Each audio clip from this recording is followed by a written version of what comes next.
ছাত্ৰ-ছাত্ৰীসকল আমি এই ভিডিঅ'টোত মেডাম ৰাইটছ দ্য বাছ লেচনটোৰ 4th পাৰ্টটো ডিছকাছ কৰিম আৰু এই পাৰ্টটো ডিছকাছ কৰাৰ লগে লগে আমাৰ এই লেচনটো কমপ্লিট হ'ব। মই এতিয়া এই পাৰ্টটোৰ পেৰাগ্ৰাফকেইটা ৰিডিং কৰি দিম, তোমালোকে ভালদৰে শুনি যাবা আৰু কিতাপত চাই যাবা।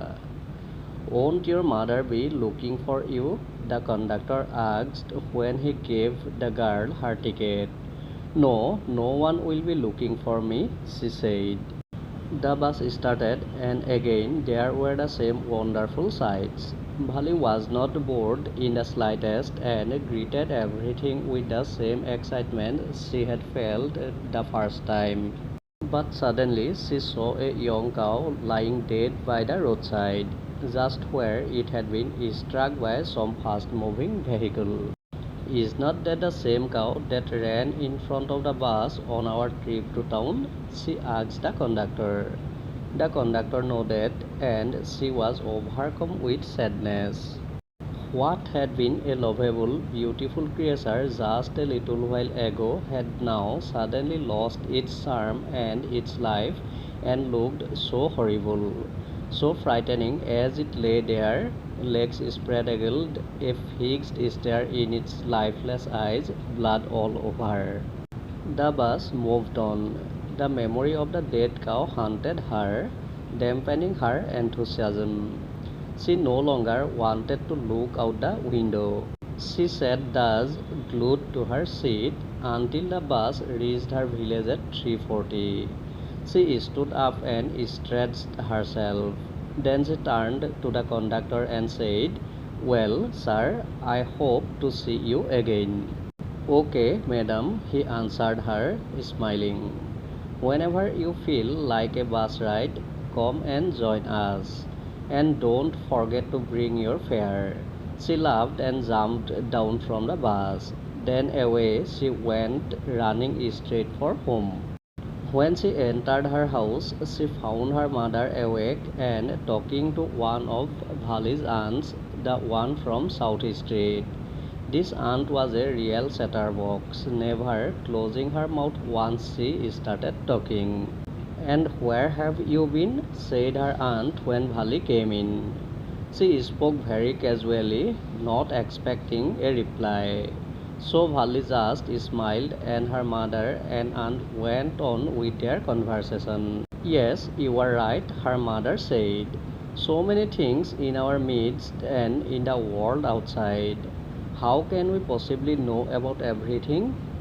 And even when do we know about something, we often can't understand it completely, can we?"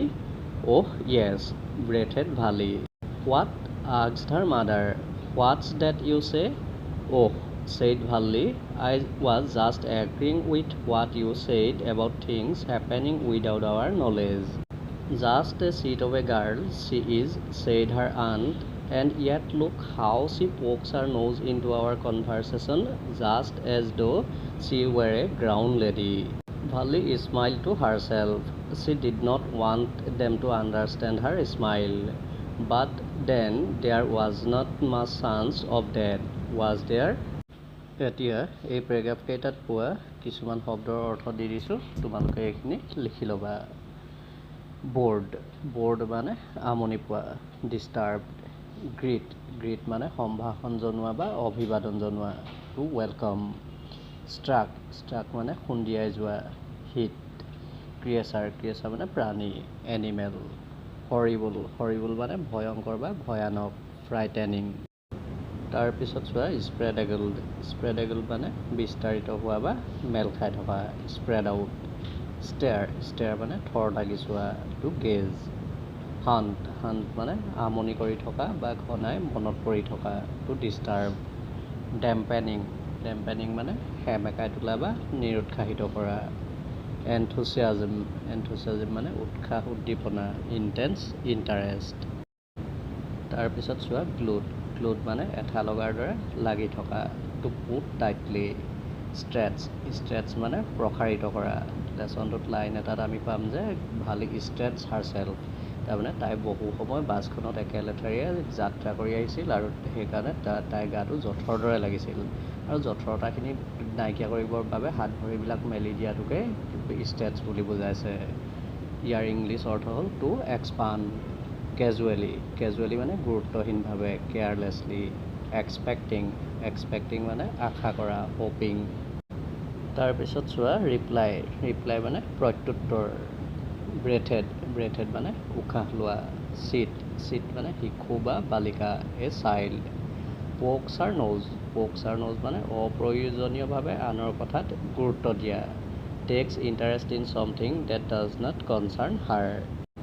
এতিয়া মই এই পেৰেগ্ৰাফকেইটা তোমালোকক অসমীয়াত অৰ্থ কৈ দিম, তোমালোকে ভালদৰে শুনি ল'বা। আমি ইয়াৰ আগৰ ভিডিঅ'টোত একেবাৰে শেষত পাইছিলোঁ যে ভালিয়ে বাছখনৰ পৰা টাউনত নমা নাছিল আৰু একেখন বাছতে ঘূৰি আহিবলৈ তাই ৰৈ আছিল আৰু তাইৰ লগত কণ্ডাক্টৰজনো ৰৈ আছিল আৰু তাই কণ্ডাক্টৰজনক টিকেটটো বিচাৰি 30 পইচা এটা ঘূৰি অহাৰ ভাড়াটো দিছিল। তাৰপিছত কি হৈছিল? "Won't your mother be looking for you?" the conductor asked when he gave the girl her ticket. বাছৰ কণ্ডাক্টৰজনে যেতিয়া ভাল্লিক তাই টিকেটটো দিছিল তেতিয়া তাই সুধিছিল, "তোমাৰ মায়ে তোমাক বিচাৰি নুফুৰিবনে?" No one will be looking for me, she said. ভাল্লিয়ে কৈছিল, নাই, মোক কোনেও বিচাৰি নুফুৰে। The bus started and again there were the same wonderful sights. The bus started. বাছখনে গাঁৱৰ অভিমুখে যাত্ৰা আৰম্ভ কৰিছিল। And again there were the same wonderful sights. আৰু ভালিয়ে চহৰলৈ যাওঁতে যিবিলাক মনোৰম দৃশ্য দেখিছিল, ঘূৰি আহোঁতেও সেই একেবিলাক দৃশ্যকে দেখা পাইছিল। ভালি was not bored in the slightest and greeted everything with the same excitement she had felt the first time. ভালি was not bored in the slightest. ভালিয়ে সেই যাত্ৰাকালত অকণো আমনি পোৱা নাছিল। And greeted everything with the same excitement she had felt the first time. আৰু তাই নগৰলৈ যাওঁতে সকলো দৃশ্য দেখি যেনেদৰে আনন্দত উপভোগ কৰিছিল, ঠিক ঘূৰি আহোঁতেও ঠিক একেদৰে সেই একেবিলাক বস্তুকে দেখি তাই বহুত আনন্দ পাইছিল। But suddenly she saw a young cow lying dead by the roadside, just where it had been struck by some fast-moving vehicle. But suddenly she saw a young cow lying dead by the roadside. কিন্তু ঘূৰি আহোঁতে হঠাতে তাই ৰাস্তাৰ কাষত এটা গৰু পোৱালি মৰি থকা দেখিবলৈ পাইছিল। Just where it had been struck by some fast-moving vehicle. আৰু গৰু পোৱালিটো কোনডোখৰ ঠাইত পৰি আছিল? যিডোখৰ ঠাইত কোনোবা এখন বেগী বাহনে তাক খুন্দিয়াই গৈছিল, সেই ঠাইতে সি পৰি আছিল। Is not that the same cow that ran in front of the bus on our trip to town? She asked the conductor. ভালিয়ে সেই মৃত গৰু পোৱালিটো দেখি কণ্ডাক্টৰজনক সুধিছিল, আমি নগৰলৈ যাত্ৰা কৰোঁতে আমাৰ বাছৰ সন্মুখত যিটো গৰু পোৱালি দৌৰিছিল, সেই গৰু পোৱালিটোৱে এইটো নহয়নে? The conductor nodded, and she was overcome with sadness. The conductor nodded. ভালিৰ প্ৰশ্নটোত সন্মতি জনাই কণ্ডাক্টৰজনে মূৰ টুপিয়াইছিল। And she was overcome with sadness. আৰু সেই একেটা গৰু পোৱালি বুলি গম পাই ভালিক দুখেৰে আৱৰি ধৰিছিল। What had been a lovable, beautiful creature just a while ago had now suddenly lost its charm and its life and looked so horrible, so frightening as it lay there, legs spread eagle, a fixed stare in its lifeless eyes, blood all over. এই মৃত গৰু পোৱালিটো দেখি ভালিৰ মনত বিভিন্ন ধৰণৰ চিন্তা ভাৱনাবিলাক আহিবলৈ ধৰিছিল। তাই চিন্তা কৰিছিল, What had been a lovable, beautiful creature just a while ago. অলপ আগলৈকে এই প্ৰাণীটো কিমান যে মৰম লগা আৰু ধুনীয়া আছিল। Had now suddenly lost its charm and its life. আৰু ই হঠাতেই তাৰ সৌন্দৰ্য আৰু জীৱনটো হেৰুৱাই পেলালে। And looked so horrible, so frightening as it lay there, legs spread eagle, a fixed stare in its lifeless eyes, blood all over. আৰু সেই গৰু পোৱালিটোৱে তাৰ ঠেংকেইখন মেলি মৃত চকুকেইটাই একেথৰে চাই থাকি আৰু তেজে লুতুৰি পুতুৰি হৈ পৰি থকা অৱস্থাত তাক ইমান ভয়ংকৰ দেখা গৈছিল। The bus moved on. বাছখন আগবাঢ়ি গৈ থাকিল। The memory of the dead cow haunted her, dampening her enthusiasm. The memory of the dead cow haunted her. এই মৃত গৰু পোৱালিটোৰ যিটো স্মৃতি, সেই স্মৃতিটোৱে ভালিক বৰ আমনি কৰিছিল। তাই সঘনাই সেই গৰু পোৱালিটোলৈকে মনত পৰি আহিছিল। ডেম্পেনিং হাৰ এনথুচিয়াজিম। আৰু তাইক সেই মৃত গৰু পোৱালিটো দেখা আগলৈকে যিখিনি উৎসাহ উদ্দীপনা মনত আছিল, সেইবিলাক একেবাৰে নাইকিয়া কৰি পেলালে। She no longer wanted to look out the window আৰু তাই খিৰিকীৰেদি বাহিৰলৈ আৰু চাবলৈ নিবিচৰা হ'ল। She sat thus glued to her seat until the bus reached her village at 3:40. 3:40 বাছখন সিহঁতৰ গাঁও নোপোৱালৈকে তাই এইদৰে নিজৰ চিটত অকণো লৰচৰ নকৰাকৈ বহি আহিছিল। She stood up and stretched herself. আৰু বাছখন যেতিয়া আহি সিহঁতৰ গাঁও পালেহি তাই থিয় হৈছিল আৰু নিজৰ দেহৰ যিটো জঠৰতা সেইটো ভাঙিবৰ বাবে তাই নিজৰ হাত ভৰিবিলাক মেলি দিছিল। Then she turned to the conductor and said, তাৰ পাছত তেওঁ কণ্ডাক্টৰজনৰ ফালে ঘূৰিছিল আৰু কৈছিল, Well sir, I hope to see you again.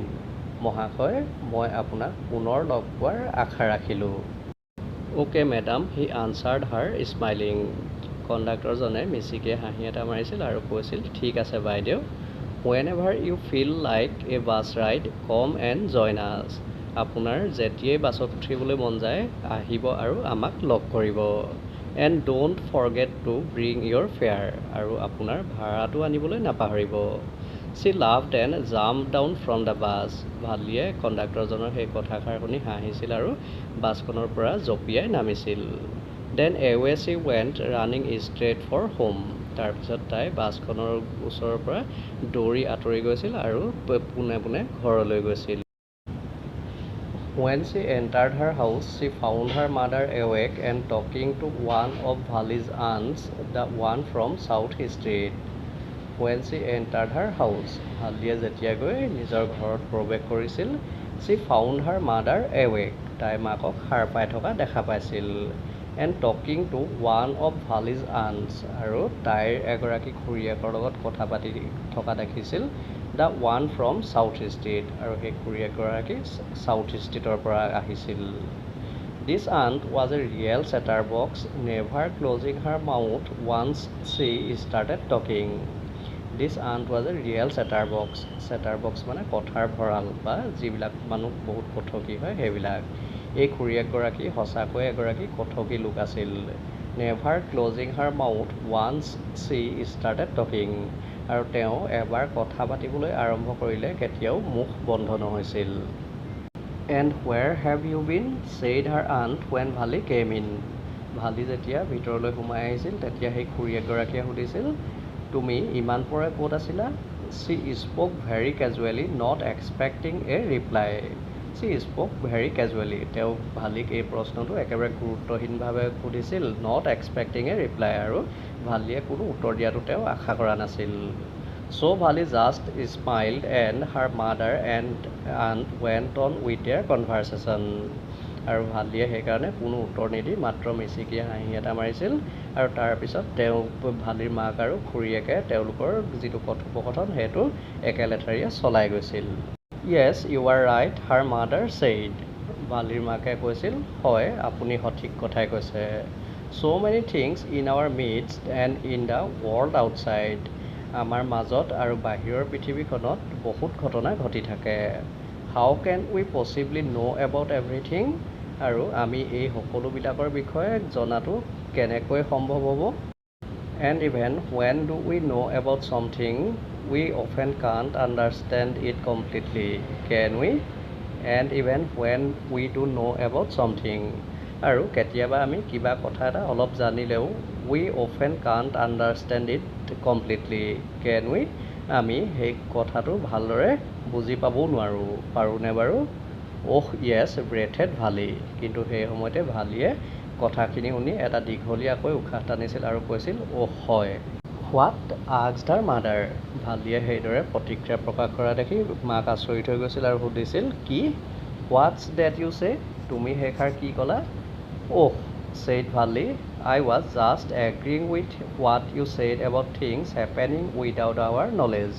তুমি যে কৈছিলা আমি নজনাকৈ বহুত ঘটনা ঘটি থাকে বুলি সেই কথাটোত মই মাত্ৰ সন্মতিহে জনাইছিলোঁ। এইদৰে ভালিয়ে এতিয়া মাকক কথাষাৰ একেবাৰে সাধাৰণভাৱে কৈছিল। কিন্তু প্ৰকৃতাৰ্থত ভালিয়ে যে সেই বাহিৰৰ পৃথিৱীখন দেখি আহিলে আৰু সেই এটা গৰু পোৱালিটো মৰি থকা দেখা পাইছিল, সেই যিটো অভিজ্ঞতা সেই অভিজ্ঞতাটো পাই এতিয়া মাকৰ কথাষাৰত সন্মতি জনাইছে যে কি সঁচাকৈয়ে আমি নজনাকৈ বহুত ঘটনা ঘটি থাকে আৰু আমি বহুত ঘটনা আচলতে বুজিও নাপাওঁ।